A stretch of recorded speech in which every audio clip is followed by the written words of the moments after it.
So the third surgery that I would like to highlight that was very surprised to learn was performed in some parts of Africa is the C-section.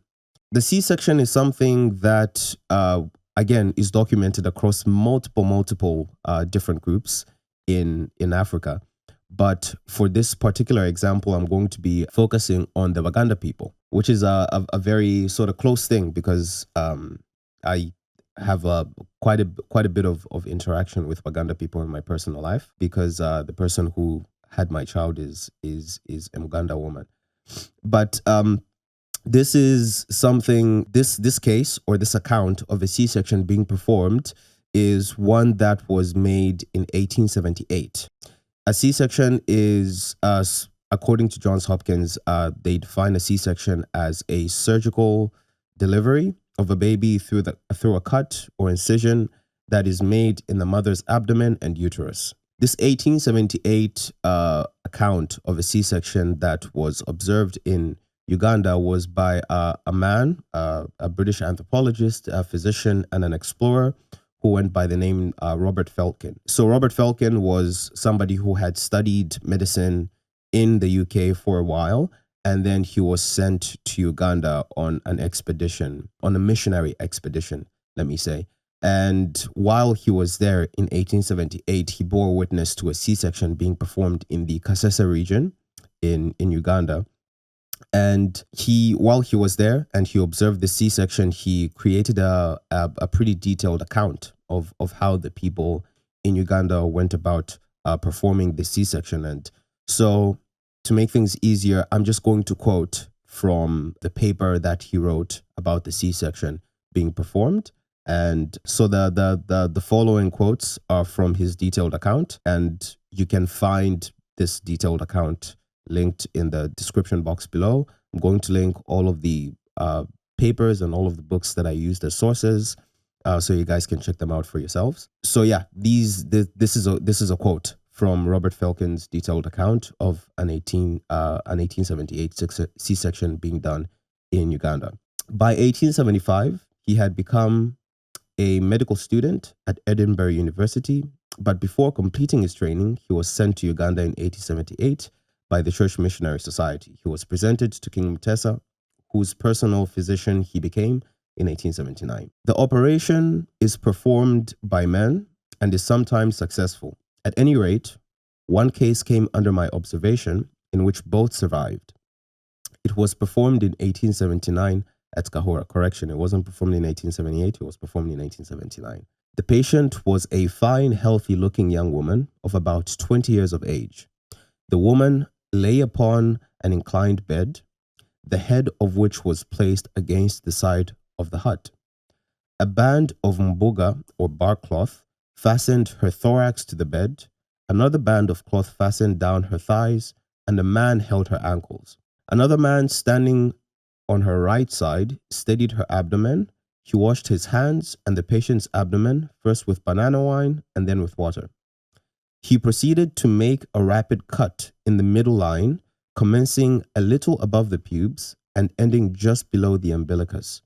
The whole abdominal wall and part of the uterine wall were severed by this incision, and the liquor amni escaped.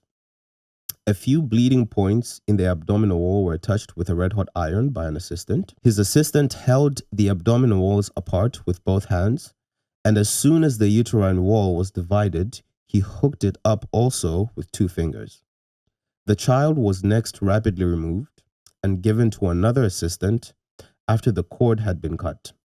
And then the operator, dropping his knife, seized the contracting uterus with both hands and gave it a squeeze or 2. He then cleared the uterus of clots and the placenta, which had by this time become detached, removing it through the abdominal wound.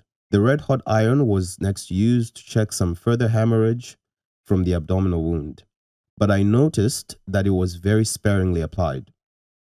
All this time, the chief surgeon was keeping up firm pressure on the uterus, which he continued to do till it was firmly contracted. No sutures were put into the uterine wall. The assistant who had held the abdominal walls now slipped his hands to each extremity of the wound, and a porous grass mat was placed over the wound and secured there. The bands which fastened the woman down were cut, and she was gently turned to the edge of the bed and then over into the arms of assistants, so that the fluid in the abdominal cavity could drain away onto the floor. The edges of the wound, i.e. the peritoneum, were brought into close apposition. 7 thin iron spikes were polished, like acupressure needles, being used for the purpose, and fastened by string made from bar cloth. A paste prepared by chewing 2 different roots and spitting the pulp into a bowl was then thickly plastered over the wound. A banana leaf warmed over the fire being placed on top of that, and finally a firm bandage of mbugo cloth completed the operation. Until the pins were placed in position, the patient had uttered no cry, and an hour after the operation she appeared to be in quite a comfortable state. Her temperature, as far as I know, never rose above 99.6 degrees Fahrenheit, except on the second night after the operation when it was 101 degrees Fahrenheit, her pulse being 108. The wound was dressed on the 3rd morning, and 1 pin was then removed. 3 more were removed on the 5th day, and the rest on the 6th. At each dressing, fresh pulp was applied, and the little pus which had formed was removed by a sponge formed of pulp. A firm bandage was applied after each dressing. 11 days after the operation, the wound was entirely healed, and the woman seemed quite comfortable. The uterine discharge was healthy. And that's going to wrap up the quotes that I draw from the detailed account that Dr. Felkin gave about the C-section. I would advise you to look more into this. There's quite a few more accounts that exist of C-sections being done in Uganda. And it's very, very interesting stuff to read about. But yeah, that basically wraps up the account of a C-section being performed in Uganda.